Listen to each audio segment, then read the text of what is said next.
February 10, 1961. Marilyn Monroe walked through the doors of Payne Whitney Psychiatric Clinic in New York City, thinking she was checking into a regular hospital for a few days of rest. Her psychiatrist had suggested it. She was exhausted, struggling with insomnia, taking too many pills. Just a few quiet days to recover, he said. A chance to sleep in a peaceful environment. She agreed. But the moment those doors closed behind her, Marilyn realized she had made a terrible mistake. This wasn't a rest facility. This was a lockdown psychiatric ward for the violently insane, and they weren't going to let her leave. What happened over the next 72 hours would terrify Marilyn more than anything in her life, and the man who would save her was the same man whose heart she had broken 6 years earlier. This is the untold story of the 3 days Marilyn Monroe spent locked in a psychiatric hospital, and the ex-husband who broke down doors to rescue her. Marilyn had been struggling for months. Her marriage to Arthur Miller was falling apart.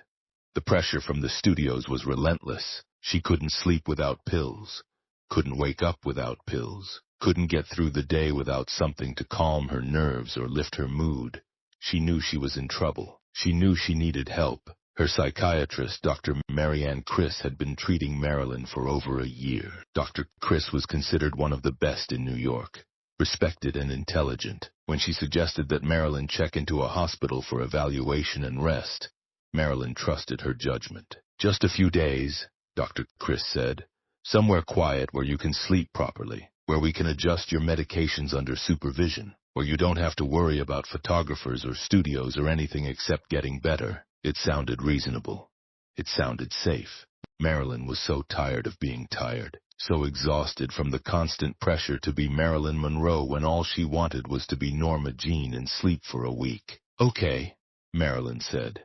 If you think it will help. Dr. Criss made the arrangements. She told Marilyn to pack a small bag. Nothing fancy. Comfortable clothes, a book maybe. You'll be back home in a few days, Dr. Criss assured her. This is just to help you rest and reset. But Dr. Criss didn't tell Marilyn one crucial detail. She wasn't sending her to a regular hospital. She was sending her to Payne Whitney Psychiatric Clinic, one of the most serious mental institutions in New York, a place for people with severe psychiatric conditions, schizophrenia, severe depression, violent tendencies. This wasn't a rest facility. This was a lockdown ward. When Marilyn arrived at Payne Whitney on the evening of February 10th, she still didn't understand where she was. The building looked like a regular hospital. The staff seemed professional. She checked in at the front desk, gave her name, and was escorted upstairs. Then everything changed. The nurse led Marilyn to a room on the 7th floor. It was small and cold, a narrow bed with a thin mattress, a single window with bars on the outside. No curtains, no decorations, just bare walls and harsh fluorescent lighting. This is your room, the nurse said. Change into this gown. Put your clothes and personal items in this bag. Someone will collect them shortly. Wait, Marilyn said, looking around the sterile space. This looks like a prison cell. Where are the regular hospital rooms? This can't be right. This is the psychiatric ward, the nurse said matter-of-factly. All patients wear hospital gowns. All personal items are collected for safety reasons. You'll get them back when you're discharged. Psychiatric ward. The words hit Marilyn like a physical blow. There's been a mistake, she said quickly. I'm not here for psychiatric treatment. I'm just here to rest. My doctor sent me here to sleep for a few days. The nurse gave her a look that Marilyn would see many times over the next 3 days. A look that said, that's what they all say. Please change into the gown, the nurse repeated. If you don't cooperate, we'll have to get assistance. Marilyn felt panic rising in her chest. I want to call my doctor. I want to call Dr. Criss right now. You can make phone calls during designated times, the nurse said. Right now you need to change. Those are the rules. Marilyn changed into the thin hospital gown, her hands shaking. The nurse took her clothes, her purse, everything. When the door closed, Marilyn heard something that made her blood run cold, the click of a lock. She ran to the door and tried the handle. It didn't move. She was locked in. Hey! Marilyn shouted, pounding on the door. You can't lock me in here. I'm not supposed to be locked in. There's been a mistake. No one came. The door stayed locked, and Marilyn stood in that small, cold room realizing that she was trapped. The first night was a nightmare. Marilyn barely slept. Every hour a nurse would open a small window in the door and shine a flashlight into the room, checking on her. The light would wake her up just as she was starting to drift off. Then the sounds started. Screaming from other rooms, someone crying, someone else laughing hysterically. The sounds of people in real psychiatric distress. Marilyn lay in that narrow bed, staring at the barred window, and understood with growing horror where she was. This wasn't a rest facility. This was an institution for the severely mentally ill, and she was locked in here with them. The next morning, a different nurse came to get her. "Time for breakfast in the common room," the nurse said. Marilyn followed her down a hallway that looked more like a prison than a hospital. Heavy doors with small windows, harsh lighting, the smell of disinfectant trying to cover up something worse. They entered a large room with tables and chairs bolted to the floor, and that's when Marilyn saw her fellow patients. A woman in the corner talking to herself, rocking back and forth. A man staring at the wall, not moving, barely blinking. Another woman suddenly screamed and threw her plate across the room. Staff members rushed over to restrain her. Marilyn stood frozen in the doorway. These people were seriously ill. They needed to be here, but she didn't. She didn't belong in this place. "Sit down," the nurse told her. "Eat something." But Marilyn couldn't eat. She couldn't think. All she could think was, "I have to get out of here. I have to get out of here right now. I need to make a phone call," Marilyn said.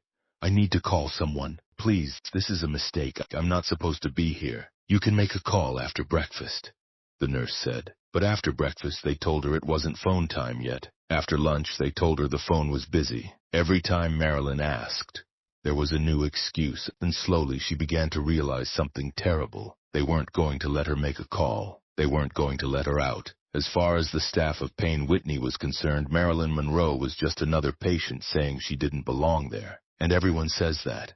Everyone insists they're not crazy. Everyone demands to be released. The staff had seen it all before. They didn't believe her. On the second day, Marilyn was taken to see a psychiatrist, not Dr. Chris, but someone she'd never met before. A man in his 50s with cold eyes and a clipboard. "I'm Dr. Lipkin," he said. "I'm evaluating your case." "There is no case," Marilyn said, trying to keep her voice calm even though she wanted to scream. "I came here to rest. My doctor, Dr. Chris, sent me here for a few days of sleep. This is all a misunderstanding." Dr. Lipkin made notes on his clipboard. "Tell me about your medication usage." "I take sleeping pills sometimes," Marilyn admitted, "and some pills to help me wake up, and something for anxiety. But lots of people do that. It doesn't mean I belong in a psychiatric ward." "How many pills would you say you take in a day?" Marilyn hesitated. "I don't know. Whatever I need."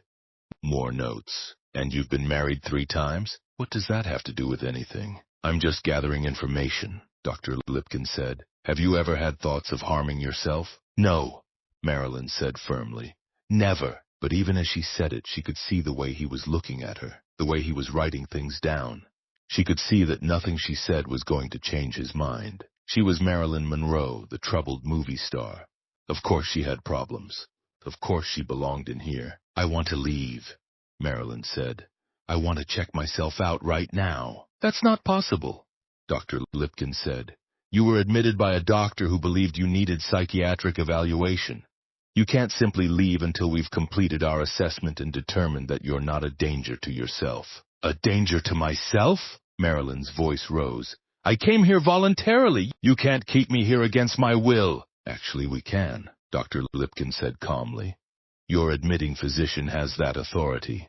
Now I'd like to ask you about your relationship with your mother." But Marilyn wasn't listening anymore. She was realizing the full horror of her situation. She had walked into this place thinking it was a hospital, but it was a prison, and they had the legal right to keep her here as long as they wanted. That night, Marilyn lay in her locked room and felt more alone than she had ever felt in her life. She thought about all the times she had felt trapped, trapped by her childhood, trapped by her fame, trapped by people's expectations. But this was different.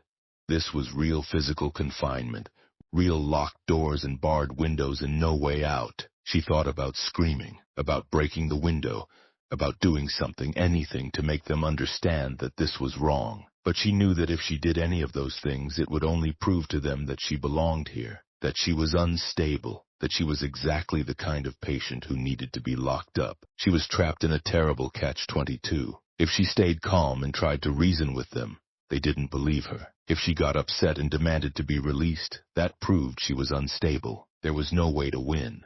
But then Marilyn remembered something. She remembered that once, a long time ago, there had been someone who always believed her, someone who had protected her, someone who had loved her even when she pushed him away.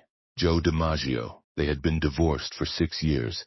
Their marriage had lasted only 9 months. It had ended badly with fights and resentment and hurt feelings on both sides. Marilyn had broken his heart. She knew that. She had chosen her career over him, had chosen to be Marilyn Monroe instead of being Mrs. DiMaggio. But Joe had never stopped caring about her. She knew that too.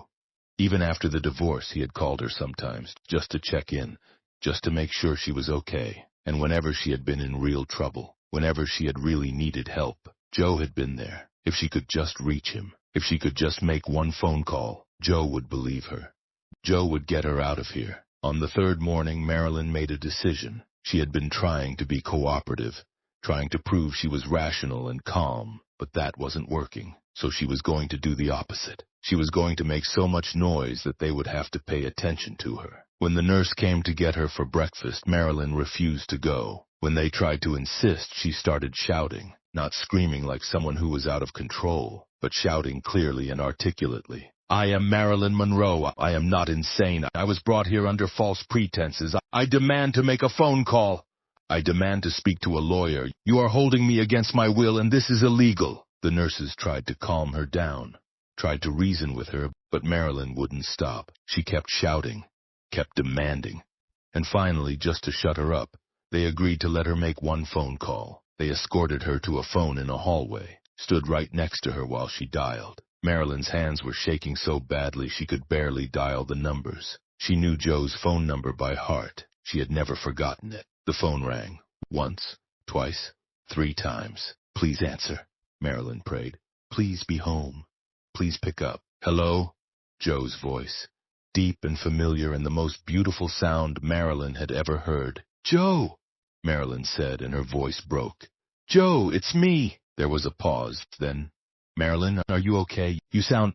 I'm in a psychiatric hospital, Marilyn said quickly before the nurses could stop her. Payne Whitney in New York. They locked me in. They won't let me out. Joe, please. I need you to come get me. I need you to get me out of here. What? Joe's voice changed immediately, became sharp and focused. Who put you there? My psychiatrist sent me here. She said it was just for rest, but it's not. It's a lockdown ward. They have me in a room with bars on the windows. There are people here who are really sick. Joe, I don't belong here. I came voluntarily, but now they won't let me leave. They think I'm crazy. You're not crazy, Joe said, and his voice was fierce. You're not.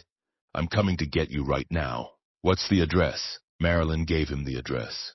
The nurses were getting impatient, gesturing that her time was up. Joe, hurry, Marilyn said. Please hurry. I'm on my way, Joe said. I'm getting on a plane right now. I'll be there in 3 hours. You hear me?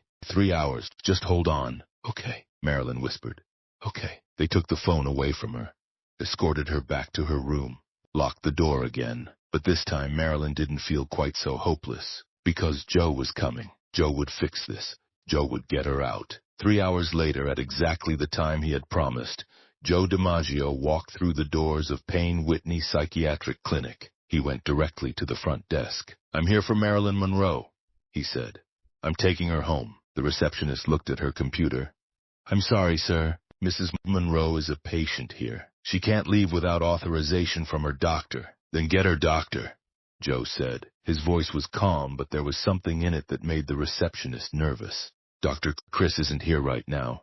And even if she were, only the evaluating psychiatrist can authorize release. And I don't care about your procedures, Joe interrupted. You have my wife locked in this building. I want to see her right now. Ex-wife, the receptionist corrected automatically. According to our records, you're divorced. Joe leaned over the desk. I'm the person she called when she was terrified and trapped in your facility. I'm the person who got on a plane and flew 3,000 miles to help her. And I'm the person who's not leaving this building without her. So you have 2 choices. You can take me to see Marilyn right now, or I can call every newspaper in New York and tell them that you're holding Marilyn Monroe prisoner in a psychiatric ward against her will. What do you think that's going to do to your facility's reputation? The receptionist's face went pale. Let me get the director. 10 minutes later, Joe was sitting in the director's office. Dr. Lawrence Klein, the head of Payne Whitney, looked uncomfortable. Mr. DiMaggio, Dr. Klein said carefully, I understand your concern, but Mrs. Monroe was admitted by a reputable psychiatrist who believed she needed evaluation. We can't simply release her because she made a phone call. There are procedures. She came here voluntarily, Joe said. She thought she was checking into a hospital for rest. Instead, you locked her in a psychiatric ward with seriously mentally ill patients. You put her in a room with bars on the windows.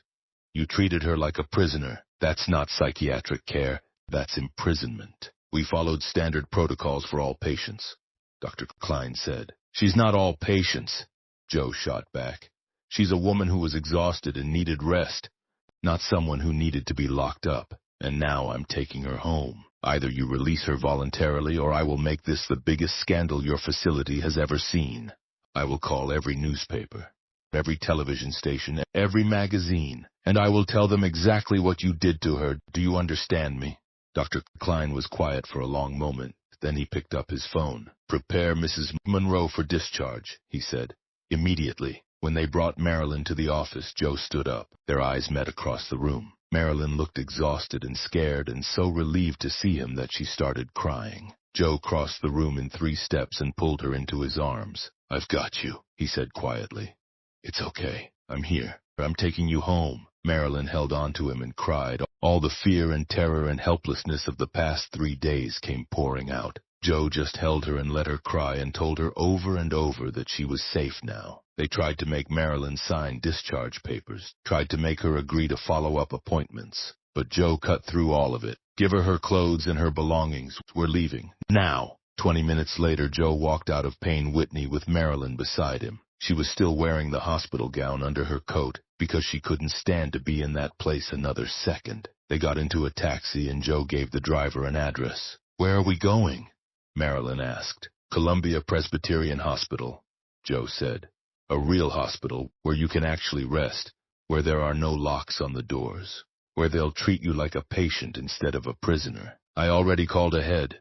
They're expecting you. Marilyn leaned against him in the back of the taxi. You came, she whispered. I didn't know if you would come. Of course I came, Joe said. Did you really think I wouldn't? I broke your heart, Marilyn said. I ended our marriage. I hurt you so badly. Why would you help me after everything I did? Joe was quiet for a moment. Then he said simply, because I love you. That doesn't just go away because you divorce someone. I've loved you since the day I met you. I'll love you until the day I die. That's just how it is. Marilyn started crying again, but this time it wasn't from fear or exhaustion.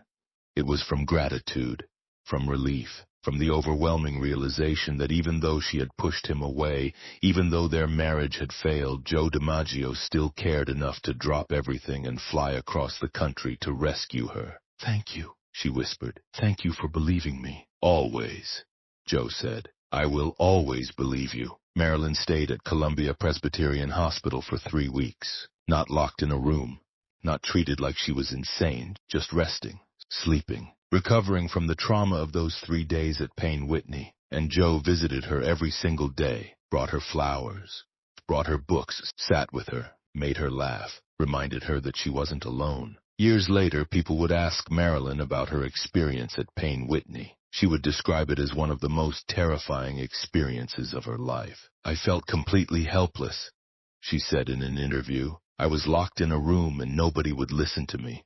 Nobody believed me. It was like a nightmare where you're screaming but no sound comes out. How did you get out? The interviewer asked. Joe saved me, Marilyn said simply.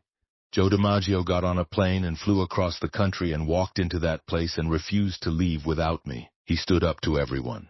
He threatened to make it a scandal. He didn't back down until they let me go. He saved me. After her death in 1962, Joe was the one who claimed her body. He was the one who arranged her funeral. He banned Hollywood from attending because he blamed them for her death. And for the next 20 years, until his own death, Joe had roses delivered to Marilyn's grave 3 times a week. People asked him about it sometimes, asked why he still honored her memory after all those years, after their brief marriage. After their divorce, after everything, Joe would just say, "She was the love of my life. That doesn't change just because she's gone." The story of Payne Whitney matters because it shows us how even the most famous person in the world can be completely powerless. Marilyn Monroe was a movie star. She had money and fame and millions of fans. But when those doors locked, none of that mattered. She was just a woman trapped in a system that wouldn't listen to her. And it shows us something else. It shows us that Joe DiMaggio, the man whose heart Marilyn had broken, was the one person who showed up when she needed help. Not Hollywood, not the studios, not the photographers or reporters or hangers-on.